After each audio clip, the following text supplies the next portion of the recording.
Hey Team Titleist, here in Memphis, first week of the playoffs. Super excited to get going. We're gonna do a what's in the bag.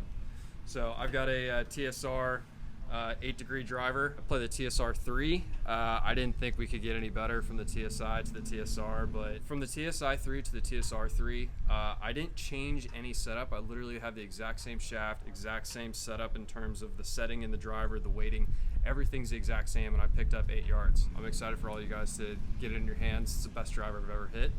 I'm gonna go to the 3-wood. I've got the TSR 2 Plus in the 13 degree. This is a absolute rocket. I love this thing. We tried it at the Scottish Open this year, and it's the best 3-wood I've ever had. It's pretty cool to be able to have something besides driver that I can hit off the tee and basically hit it as far as I want, and then if I need to hit it high and soft into greens, I can do that as well.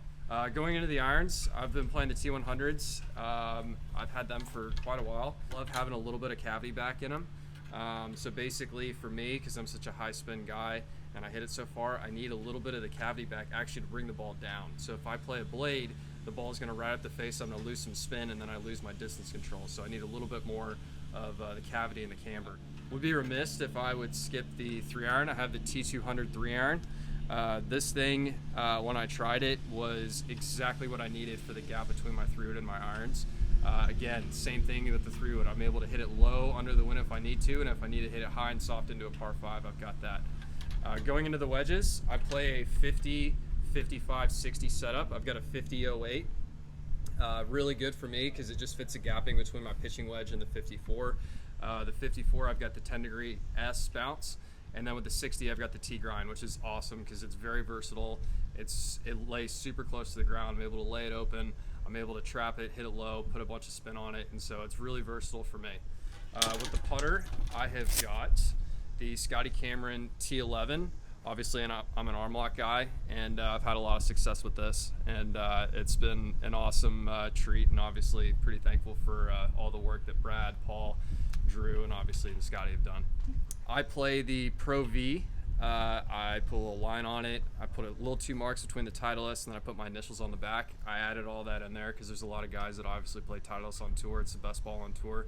I needed to add a little bit to it considering I was staying on the tee in LA 2 years ago. We all had Titleist 3s with black lines, so I knew I needed to mix it up. But I play the V. Like I said, I'm a super high spin, high speed guy, and so the V kind of brings the spin down for me.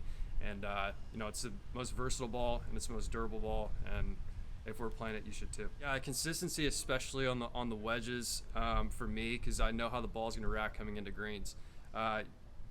When you play the best golf ball, you're able to do what you want, and so off the tee, it matches up with my high speed, playing the V as opposed to the X. The X spins just a little too much for me, but the V just fits me perfectly. You know, with the irons, I know how it's going to come out of the rough. If it's going to come out a little hot, a little spinny.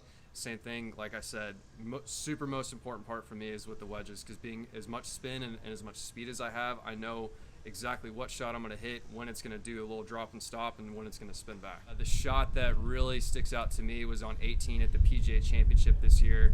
I was just short of the green. I knew I needed to make up and down just to have a chance to get into the playoff. I needed to put it up in the air, up over a hill to the right pin on 18. And I knew if I got it up in the air, I was going to take one hop and spin. And took one hop, spun to about 7 feet. It was a great shot, and ended up making the putt to go into the playoff.